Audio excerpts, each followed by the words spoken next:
Il était très actif sur les réseaux sociaux. Son dernier post sur sa page Facebook date d'hier, samedi 17 mars. Il écrivait « L'honnêteté est un cadeau coûteux. Ne vous attendez pas à l'avoir des gens peu valeureux. » L'honnêteté, vous l'aurez avec Jean-Baptiste Natama, un homme de valeur. Né le 30 août 1964 à Léo dans le centre-ouest, il est originaire de Toumbra, non loin de Fatangourma, dans la région de l'Est du Burkina Faso. Militaire, il a été membre de l'organisation militaire révolutionnaire et du Conseil national de la Révolution dirigé par Thomas Sankara. Le père de la révolution burkinabé qu'il a décoré pour haut fait de guerre, pour sa participation remarquée à la guerre dite de Noël entre le Burkina Faso et le Mali en 1985. Radié de l'armée en 1990 par le régime du Front populaire, ce titulaire d'un DEA en droit et d'un DESS en stratégie et diplomatie va entamer plus tard une riche carrière diplomatique. Expert des Nations Unies et de l'Union africaine pour des opérations de maintien de la paix, notamment en République démocratique du Congo, au Rwanda, au Burundi et au Soudan. En 2006, les autorités burkinabées reconnaissent ses compétences. Il est appelé pour gérer le secrétariat permanent du MAEP, le mécanisme africain d'évaluation par les pairs et le NEPAD, le nouveau partenariat pour le développement de l'Afrique. Son succès à la tête de ces structures séduit Dlamini Zuma, alors présidente de la Commission de l'Union africaine, qui le nomme directeur de cabinet entre 2012 et 2015.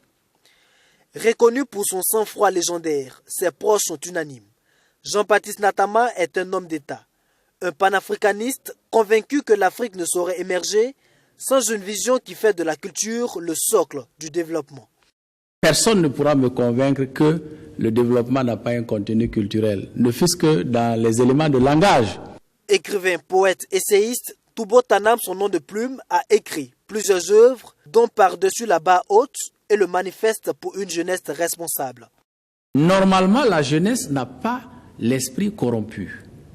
Ce sont les dirigeants qui peuvent peut-être les amener à divaguer. Mais si les dirigeants sont exemplaires, la jeunesse va suivre. Si les parents sont exemplaires, la jeunesse va suivre. C'est pourquoi d'ailleurs nous avons écrit le manifeste pour une jeunesse responsable, pour mettre l'accent sur l'éducation des jeunes aux valeurs, parce que c'est ça qui sera déterminant pour notre futur.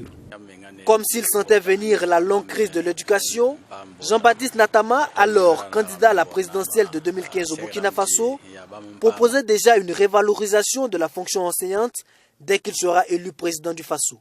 Il faut que les enseignants occupent la place qui doit être la leur, qu'ils soient respectés, qu'on valorise leur fonction, parce qu'on sait qu'ils sont en train de rendre un service à la nation, parce que d'eux dépendra la qualité des hommes et des femmes du Burkina Faso. Que ce soit les enseignants du primaire, du secondaire ou du supérieur, nous devons leur accorder une attention particulière, mais être regardants sur leur rendement aussi. Révaloriser la fonction enseignante, mais pas seulement. Jean-Baptiste Natama rêvait d'une rupture avec le système éducatif actuel. L'école coloniale avait vocation à produire des hommes pour servir un type d'administration et un type de pays.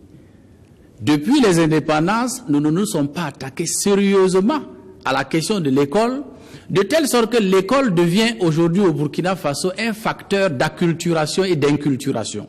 Ça veut dire que quand vous allez à l'école, vous avez tendance à vous couper de votre société, de votre culture. Et pour nous, il ne faut pas cela.